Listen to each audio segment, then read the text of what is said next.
Taylor, when you go to the late stretch in this game, in particular, with you guys kind of reading and switching those late situations, I'm pretty sure you probably could envision De'Aaron Fox would try to isolate himself against Zach Edey. Just kind of what went into the decision in that situation to kind of, allow those two to kind of play on the island. I thought Zach actually did a pretty good job on the drives. I mean, it's the 3-point foul. Go back and watch the film. I thought, Zach has been showing us signs in his development, getting better and reds and all that. We had to change some matchups. We played so many different lineups tonight trying to, figure out combination. I thought the switching was good for us. It's not on Zach. We lost the game because in the second quarter we couldn't guard. So that's what it came down to. End of game, credit Fox, big time player, tried to get the ball out of his hands twice in a row. He rejected and hit a tough step back. That's what he does. We've been in a lot of end of game situations. It's worked for us sometimes, and some it hasn't. And we've got to continue to get better in that department. But this game and the Indy game, you give up almost 50 points in a quarter. It's a big hurdle to come over. You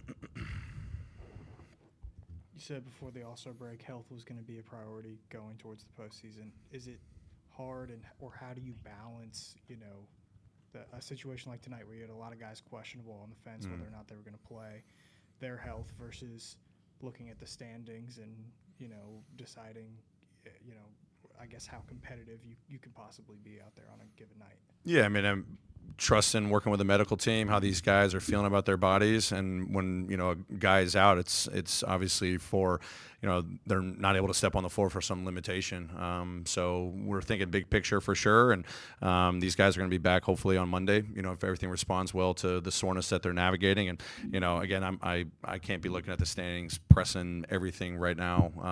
That's not our focal point. So it's getting the information that we got, and the guys are available. They need to be ready. We had guys step up that have been working hard for this opportunity, and that didn't turn out well for us tonight.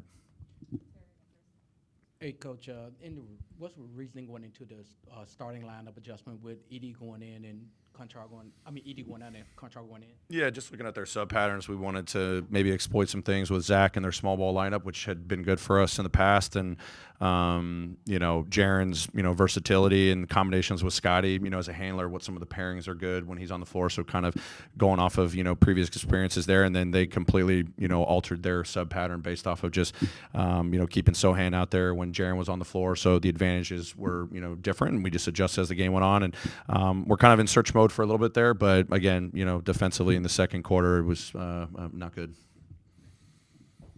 It seems like you've been playing mostly 9-10 guys in the first half and then maybe shrinking in the second half lately.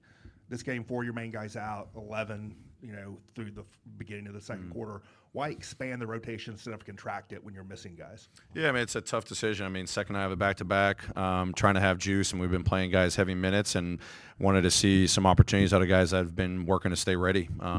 Jitty's always, he's been a guy that's been out of the rotation, steps into the starting lineup, or J Huff's been working behind the scenes. I've been seeing what Lamar's been doing. Cam's been playing well in the G League, and, wanted to lead and see if we could find a spark and see who was going to play well tonight, knowing that we had a lot of guys out and trying to figure out what combinations. It was a difficult decision, and then obviously, I found a group that was, playing well, and it got us back in that, third quarter and fourth quarter, and obviously it was a little bit too late.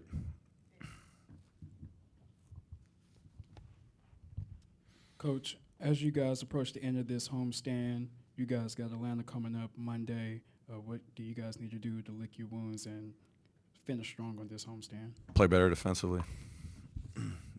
Point blank. Oh, Jaren Jackson Jr. What did you think of his performance today with the way, I don't think I've seen you play him the entire quarter like you did in that third quarter, which is what went into that. Just what did you think of his performance? I mean, he led our charge in the third quarter. I mean, block shots, and I don't think we converted on some of his unbelievable, defensive plays there.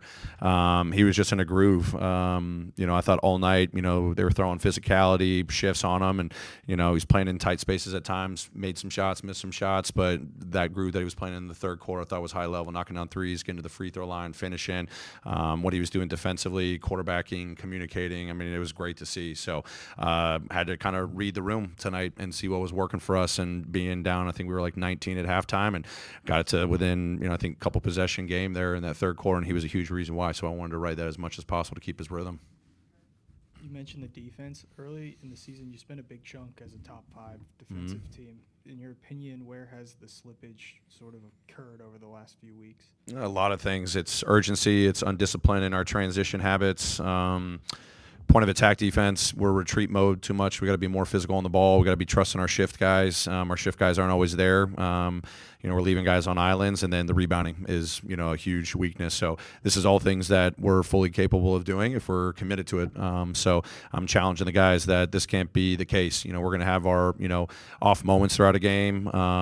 Miss a coverage here and there. That's part of the game. I'm not seeking perfection. I'm seeking progress when it comes to those areas. But, in all three of our Ps, it's how are we slowing teams down without giving them numbers, and then how are we taking away the space with more physicality on the ball and activity off the ball, and can we find a way to rebound, win the possessions, and take that away. So we've definitely got areas to improve in all three of those.